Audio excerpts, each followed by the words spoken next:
नमस्कार दोस्तों, आज मैं आपको एक ऐसी कहानी सुनाने जा रहा हूं जो आपके दिल को छू लेगी, आपकी रूह को अंदर तक हिलाकर रख देगी। ये कहानी है सच्चे प्यार की, दिल तोड़ने वाले धोखे की, और सबसे बढ़कर ये कहानी है हमारे पूर्व जन्म के कर्मों के हिसाब किताब की। जी हाँ दोस्तों, वही कर्म जिनके बारे में हम अक्सर ये सोच लेते हैं कि इंसान के मर जाने के बाद सब खत्म हो जाता है, लेकिन सच्चाई ये है कि हमारे अच्छे और बुरे कर्म एक साए की तरह हमारा पीछा करते हैं, यहाँ तक कि अगले जन्म में भी हमारा दरवाज़ा खटखटाते हैं। ये कहानी शुरू होती है भारत के दिल यानी मध्य प्रदेश के एक छोटे से शांत से गांव नीलकंठपुर से।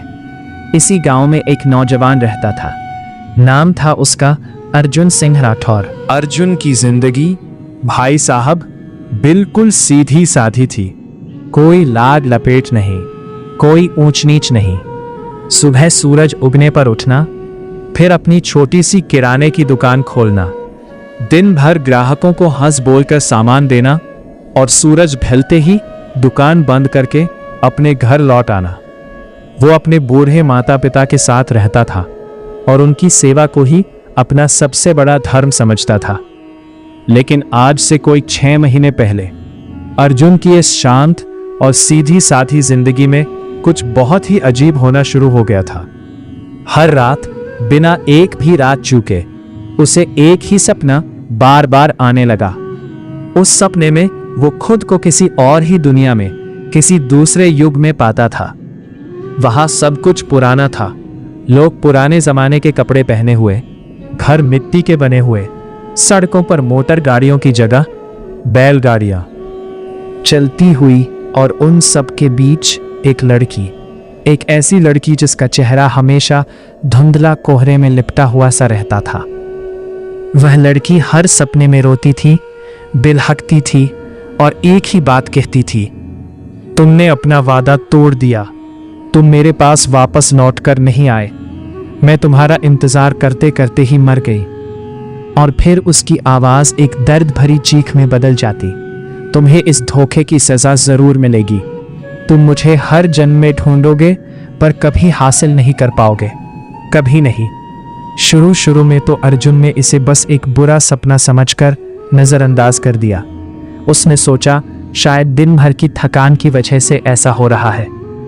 लेकिन जब वही डरावना सपना हर रात बिना नागा किए उसकी आंखों में दस्तक देने लगा तो वह बहुत परेशान रहने लगा। उसकी रातों की नींद हराम हो गई, दिन में भी उसका मन दुकान में नहीं लगता था, गुमसुम और उदास सा रहता था। उसकी ये हालत देखकर उसकी मां सविता देवी को अपने बेटे की चिंता सताने लगी। एक दिन जब सुबह सब नाश्ते की मेज पर बैठे थे तो उसकी मां ने बड़े प्यार से पूछा, अर्जुन बेटा, तू रात को नींद में बहुत बड़बड़ाता है, कोई परेशानी है क्या? किसी बात ने तुझे घेर रखा है क्या? अर्जुन ने अपनी मां को और परेशान करना ठीक नहीं समझा। उसने बस इतना कहा, नहीं मां, ऐसी कोई बात नहीं है। लेकिन उसके पिता राम सिंह राठौर कोई बच्चे नहीं थे, वे जिंदगी का तजुर्बा रखते थे। उन्होंने अर्जुन के चेहरे पर चिंता की लकीरें पढ़ ली थी। उन्होंने थोड़ी सख्ती से कहा, अर्जुन, अगर कोई समस्या है तो हमें बता, हम तेरे माँ बाप हैं। तू पिछले 1 महीने से बहुत बदला बदला सा लग रहा है। अर्जुन ने कुछ नहीं कहा, वो बेचारा चुप हो गया। अब आप ही बताइए, वो अपने बूढ़े माँ बाप को ये कैसे बताता कि उसे हर रात एक मरी हुई लड़की का सपना आता है। वो सोचते कि लड़के पर कोई भूत प्रेत का साया पड़ गया है। उसी दिन उसकी दुकान पर एक बड़ी ही अजीब घटना घटी। एक बूढ़ी औरत दुकान पर आई जिसे अर्जुन ने इससे पहले गांव में कभी नहीं देखा था। उसकी आंखों में एक अजीब सा नशा था, अजीब सी तेजी थी। ऐसा लगता था जैसे वहां इंसान के कपड़ों के पार उसकी आत्मा तक में झांक सकती हो। बूढ़ी औरत ने धीमी आवाज में कहा, बेटा, मुझे थोड़ा सा तेल और नमक दे दो। अर्जुन ने सामान तौलकर उन्हें दे दिया। जब बूढ़ी औरत पैसे दे रही थी तो उसने अचानक से अर्जुन का हाथ पकड़ लिया। उसकी पकड़ उम्र के हिसाब से बहुत ज्यादा मजबूत थी। तुम्हारी हथेली में एक बहुत ही गहरा निशान है, बूढ़ी औरत ने रहस्यमयी आवाज में कहा। यह निशान इस जन्म का नहीं, किसी पुराने जन्म का है। तुमने किसी का दिल बहुत बुरी तरह तोड़ा था और अब वह आत्मा तुम्हारा पीछा कर रही है। यह सुनते ही अर्जुन के तो पूरे बदन में जैसे बिजली दौड़ गई। उसके रोंगटे खड़े हो गए। आपको यह सब कैसे पता चला? बूढ़ी औरत के चेहरे पर एक अजीब सी मुस्कान आई। मैं वह सब भी देख सकती हूं जो आंखों में नहीं दिखता। बेटा, तुम्हारे चारों तरफ मुझे एक साया नजर आ रहा है, एक स्त्री की आत्मा का साया। वो तुमसे कुछ चाहती है। क्या क्या चाहती है वो मुझसे? अर्जुन ने घबराई हुई आवाज में पूछा। इंसाफ, बूढ़ी औरत ने कहा, या फिर शायद वो अपना बदला पूरा करना चाहती है। ये तो अब तुम पर ही निर्भर करता है। अगर तुम अपनी जिंदगी की इस पहेली का सच जानना चाहते हो तो अगली अमावस्या की रात को पास के गांव राजगढ़ के पुराने शिव मंदिर में चले जाना। वहां तुम्हें अपने हर सवाल का जवाब मिल जाएगा। बस इतना कहकर वो बूढ़ी औरत वहां से चली गई।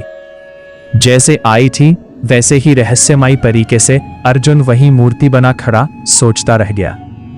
राजगढ़, पुराना शिव मंदिर, ये सब क्या हो रहा है उसकी जिंदगी में? शाम को जब अर्जुन दुकान बंद करके घर लौटा तो उसने अपने पिता से पूछा, पिताजी, क्या राजगढ़ में कोई बहुत पुराना शिव मंदिर है? यह सवाल सुनते ही राम सिंह राठौर का चेहरा एकदम गंभीर हो गया। तू क्यों पूछ रहा है इसके बारे में? बस ऐसे ही, आज किसी ने जिक्र किया था। उसके पिता ने एक गहरी सांस ली। हाँ, वहां जंगल में एक बहुत ही पुराना टूटा फूटा मंदिर है, लेकिन बेटा वो जगह अच्छी नहीं मानी जाती। वहां अजीब अजीब चीजें होने की बातें सुनाई देती हैं। मेरे दादाजी बताया करते थे कि करीब 100 साल पहले उस मंदिर के पास एक जवान लड़की की मौत हो गई थी। लोग कहते हैं कि उसकी आत्मा आज भी वहीं भटकती है, उसे मुक्ति नहीं मिली। अर्जुन का दिल अब और भी तेजी से धड़कने लगा। क्या आपने कभी वह मंदिर देखा है पिताजी? नहीं, उसके पिता ने साफ मना करते हुए कहा, और मैं तुझसे भी यही कहूंगा कि तू भी वहां कभी मत जाना। वो जगह बहुत खतरनाक है। लेकिन पिता के मना करने का असर अर्जुन पर उल्टा हुआ। उसका मन अब और भी ज्यादा उत्सुक हो गया था। वह अंदर से जानता था कि उसे उस मंदिर में जाना ही होगा। उसके सपनों का राज वही छुपा था। अगले कुछ दिनों में अर्जुन की हालत और भी बिगड़ने लगी। अब उसे वह लड़की सिर्फ सपनों में नहीं बल्कि दिन के उजाले में भी दिखने लगी थी। कभी वह उसे दुकान के सामने खड़ी दिखती, कभी सड़क उस पार, तो कभी अपने ही घर की खिड़की से झांकती हुई। हर बार जब अर्जुन हिम्मत करके उसके पास जाने की कोशिश करता तो वो गायब हो जाती। वहां कोई नहीं होता, लेकिन उसे साफ साफ दिखता था। एक बेहद खूबसूरत लड़की पुराने जमाने के लिबास में अपनी दर्द भरी आंखों से बस उसे ही घूर रही होती थी। एक रात अर्जुन को फिर वही सपना आया, लेकिन इस बार सपने में कुछ अलग था। इस बार उस लड़की का धुंधला चेहरा बिल्कुल साफ नजर आ रहा था। वो लड़की सच में बहुत ही ज्यादा खूबसूरत थी। बड़ी बड़ी काली आंखें जिनमें समंदर जितना दुहक भरा था, कमर तक आते लंबे काले बाल और चेहरे पर एक ऐसी मासूमियत जिसे देखकर किसी का भी दिल पिघल जाए। लड़की ने कहा, रुद्र, तुम मुझे भूल गए क्या? रुद्र? कौन रुद्र? मेरा नाम रुद्र नहीं है। अर्जुन ने सपने में ही जवाब दिया। तुम इस जन्म में अर्जुन हो सकते हो। लड़की ने कहा, लेकिन अपने पिछले जन्म में तुम रुद्र थे और मैं थी कमला। हम दोनों एक दूसरे से बहुत प्यार करते थे। तुमने मुझसे शादी करने का वादा किया था, लेकिन तुमने वह वादा तोड़ दिया रुद्र। मैंने कब वादा तोड़ा? मुझे कुछ याद नहीं। पूछा, कमला की आंखों में आंसू छलक आए। अगर तुम सच में सब कुछ जानना चाहते हो तो आने वाली अमावस्या की रात ठीक आधी रात के समय राजगढ़ के उसी पुराने शिव मंदिर में आ जाना। मैं तुम्हारा इंतजार करूंगी। और याद रखना, अगर तुम नहीं आए तो हमारी आत्माएं हमेशा के लिए अधूरी और बेचैन रह जाएंगी और तुम्हें हर जन्म में यही डरावना सपना आता रहेगा। कभी शांति नहीं मिलेगी। अर्जुन एक झटके से डरकर उठ बैठा। उसका पूरा शरीर पसीने से तरबतर था। उसने घड़ी की तरफ संगीत देखा। सुबह के 4 बज रहे थे। बाहर अभी भी घना अंधेरा था। वह सोचने लगा, क्या यह सब सच हो सकता है? क्या सच में उसका कोई पिछला जन्म था? क्या वह सच में रुद्र नाम का कोई और इंसान था? और ये कमला कौन थी? सुबह होते ही अर्जुन ने एक फैसला किया। वह गांव के सबसे बूढ़े और ज्ञानी पंडित के पास जाएगा। पंडित महेश्वर शर्मा, जो पूरे 95 साल के थे और जिन्होंने अपनी सारी जिंदगी वेदों और शास्त्रों को पढ़ने और समझने में लगा दी थी। पंडित जी का घर गांव के बाहर एक छोटी सी पहाड़ी पर था। अर्जुन पैदल ही वहां पहुंच गया। पंडित जी अपने घर के आंगन में एक चारपाई पर बैठे भगवत गीता का पाठ कर रहे थे।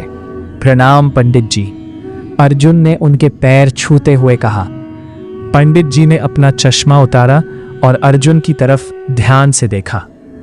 उनकी अनुभवी आंखों में एक अजीब सी चमक आई।